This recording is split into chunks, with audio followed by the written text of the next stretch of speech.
BBM Junior at saka si babae.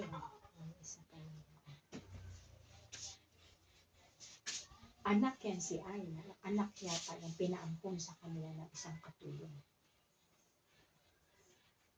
Yan si Aina. Hindi yan dugo ni Senyor na Marcos. Ikaw, kahit anong sama ng kapatid mo, susuportan mo ba? Bakit susuportan mo ba? Ingit ang yan sa nabuman siya ng masamang spirit. Pinutatahan mo yung kanyang kaibigan. Para lang pagmukha sa kanyang kapatid na hindi ako din kaya. Ang tangi na namang devotee sa kanyang pamilya is ang kanyang ina. At ang nakamana ito si Bibi. And the rest, hindi. Yung kapatid yung babae, susunuran lang. O ano dyan sa? Pwede po magpasa kasi kakausapin ako ng Sandali. vice. Iba na ba yan? Iba na po yung story. Ito sa tapusin mo na natin. Kaya yun ang aking apilan sa mga taong Pilipino. Pasalamat kayo. Ang laking pasasalamat mo sa inyo. Sa Diyos, higit ang mahal na Biyaya na hindi kayo pinabayaan. Ano man ang kalamidad niyo, darating ngayong buwan na ito, pilitin ninyong magdasal, mag-ano ng kandila, pero hindi ka tama sa lugar mo. Kasi hindi makakalaman na ang Maynila, lulubog kayo. Ito banda rito sa parte ng lugar niyo. Quezon City sa may baba. Ang pag kayo ay nakarinig sa radyo na ito ang darating ng bagyo ay bukas, umanda na kayo. Di ba, pina-focus naman nila ang darating na ito ay ilang kilometro bawat hangin, bawat ano. Hindi ano nila yan. Humanda na kayo ng tubig, kandila, ang tawag nito, pagkain. Tapos kung meron mga syempre, bahak-baka, hindi naman kayo pala. Syempre, nakakaroon din ng epekto yan. Pero talaga ang epekto, ang prevention. Isasabi nilang lindol. Yung third, ang tawag nito. Igual. Hindi mangyayari. Ako mismo, natusama, kawawa na yung balik nito. Kahit na yung tubig na ito, nakiusap na ako. Spare. Kahit ang mga apo na kukulang, at hahatol, spare the Metro Manila. Maraming apo siya. Gagamitin mo yung mga apo siya. Kami mga banat, ang nakikipag-usap, nakikipag-magitan sa Ama, sa inyong mga luputan. Pero kailangan ninyo mag-handa. Kasi walang kuryente. Ano ngayon ang kando? Minsan, ilang araw na walang wala na kayo ng hindi na kayo makakainumin, hindi na kayo makakaramas ng luto. Paano na ito si Jessa, nagsusolo. Diba Jessa? Ano man mangyari, solo ka. Itong lugar mo, hindi mo ito masyadong bahain. Ipong ka rin ang pagkain mo. Kante. Wala kayong gawin. May kasuka. Panahon na walang ilaw, may kandel, may kandel. May panahon na walang tubig dahil, siyempre, ng tubig, anong tawag niya? Hindi basta-basta na tubig. Di may tubig kayong bless. Hindi na kayo isang balang. Hindi naman magtataka. Pinakamataas na araw na. Pero sa 2 araw, handa na.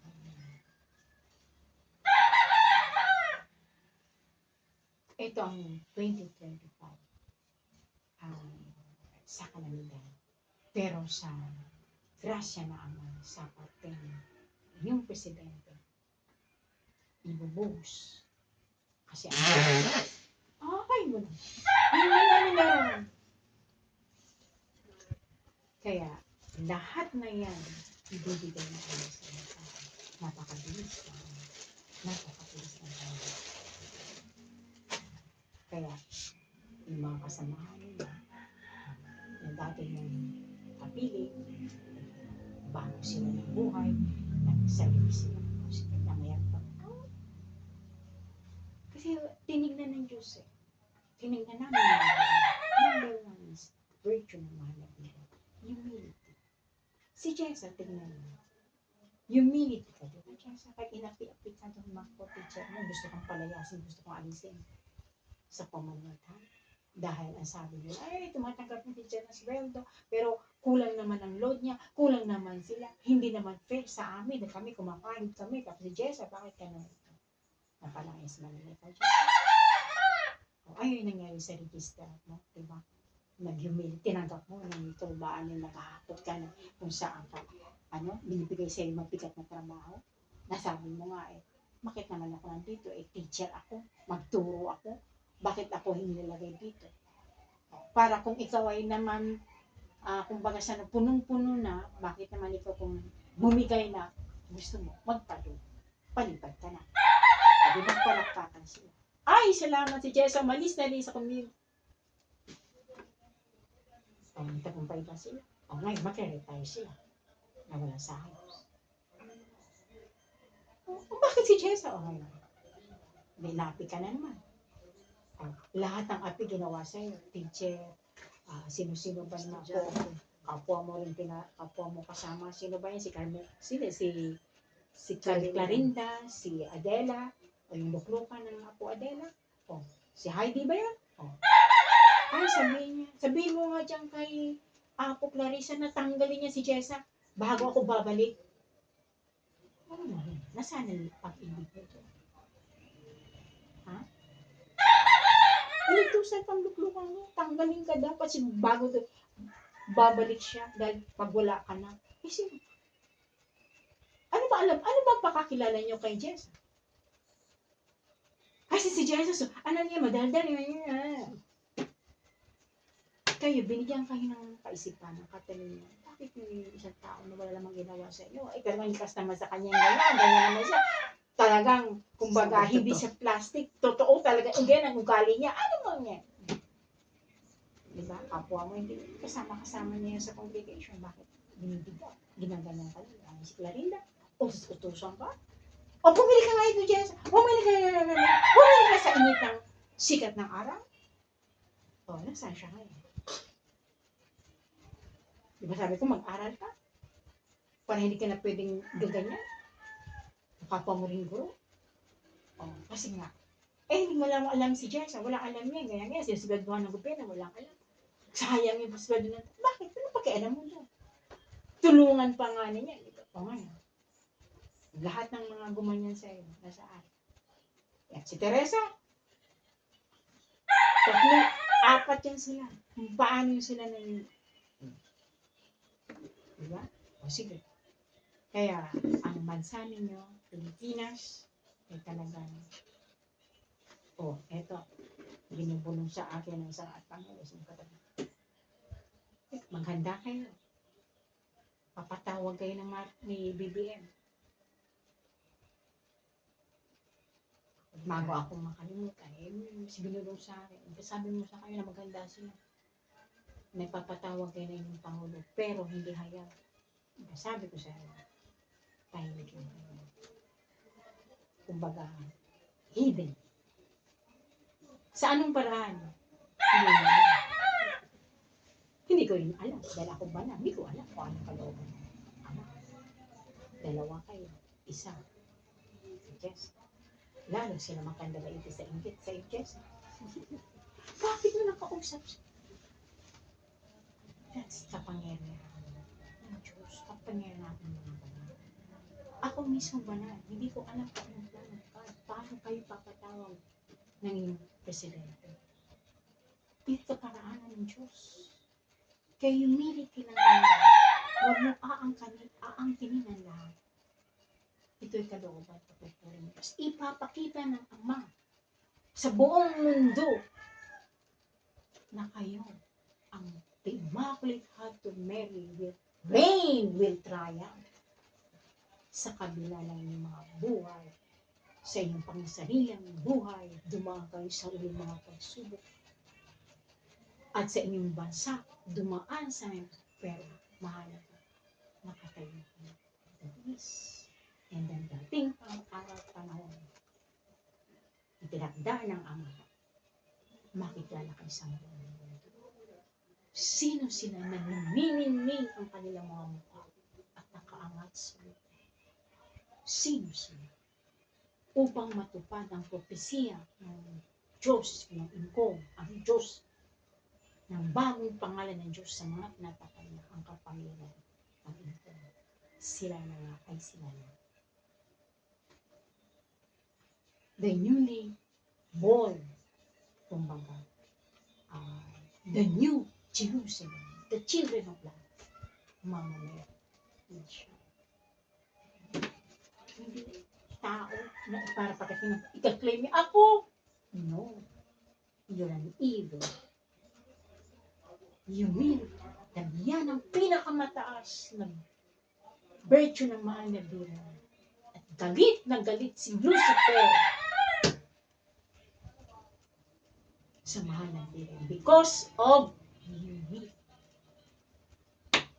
Ngayon naniniwala ka sa mahal na Bira, iniidolo mo siya, may-devote ka, tapos yung humility wala sa'yo. Sino ka? Lucifer ka. Mandaraya ka. Sinungaling ka. Kaya mapalad kayo dahil meron kayo ng tagumpay si BBM sa pinagdaanan niyo. At nasa kanya ang presensya ng Ama, ng mahal na Bira at mga atang sa kapantay sa lahat siya. Hindi naman niya alam niya, pero ipapasa isip niya. Darating na namin. Tatlo lang kayo. Dalawa lang kayo. Sino magsasabi? Sino ka? And then, the right time, na magpapatotoo ang bubuksan ng mga nabili ang ulap ng mahal. Mukha ng mga nabirin, aming mga banal, pulitong-pulitong ng mga anghel. Nakikita ng buong diba? High-tech kayo. Kita yan. Hindi, umpisa na ngayon ang tao. The Philippines, the Filipino people, punta na sila dito, dito na sila. Maglilipatan na sila. There is God. Mula na doon kalamidad dito, maganda ka dito ang Diyos.